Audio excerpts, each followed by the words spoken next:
What's going on, everyone? It's Travis Brown with the Eagle. I'm here with Robert Cessna. We're here at Kyle Field. Just got done talking with Jimbo Fisher and players after that 10-7 win in Colorado, or a couple days after it, leading into the New Mexico game here this weekend. Of course, the big news, Haynes King, Jimbo Fisher said, suffered a fracture in his tibia, underwent surgery. He said he won't know exactly what his timetable is for return, but he's going to get healed up. They wouldn't put him back out there until he's healed up. So it is Zach Calzada moving forward with Blake Bose behind him. Cease, as far as King goes and that news, what was your takes and where do the Aggies sit moving forward?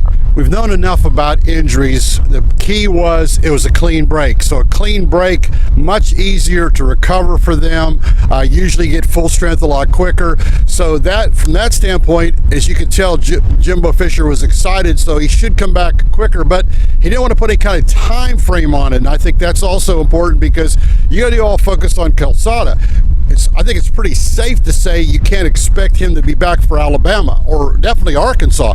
So if they're going to win, be in a position to make the college football playoff, they're going to have to do it with Calzada. Another interesting thing that he said is Eli Stowers, a guy who was kind of in that running with Calzada and Haynes King, is a guy that moved to tight end during fall camp. He has been taking reps both at tight end and quarterback, Jimbo Fisher said, so that could be another option should Zach Calzada get injured or something happen on that front. Moving past the quarterback situation, what are some of the other things that stuck out to you from Jimbo and the players today? I think they also wanted to brag about the defense. And if you play defense, you can beat just about anybody, be in the game with anybody. And so you consider how well that defense played in the second half of these first two games. Fisher wants to see them start that way. They've only given up 17 points in two games. They're going to get McKinley Jackson back, and Fisher went out of his way to say that. So that means Clemens last week, Jackson this week. That line was pretty impressive considering Colorado couldn't pick up 3rd and 1 or 4th in inches. And to know that they're getting one more big stud back there inside the defense, and Miles Jones is back. He was practicing last week, but I would think Miles Jones might be back this week, so they could get two more key people of that defense back. Definitely. I had a lot of good things to say about Isaiah Spiller, his ability to catch the ball, of course, but also his ability to block. What did you see from Spiller in the game, and how key will he be, especially with a little bit more of an inexperienced quarterback coming in? Fisher brought up last week about his ability to get up blocks, and very few times did Colorado blitz, but at one time he picked up the guy right in the middle, and Fisher's right. He's picking up blockers. His 6 catches. Everybody likes to talk about his touchdown catch, but it was the 3rd and 8 catch before that when he had to twist back and catch the ball like this. I thought that was the great catch, because if he doesn't catch that, it's 4th and 8. You go for it or kick the field goal.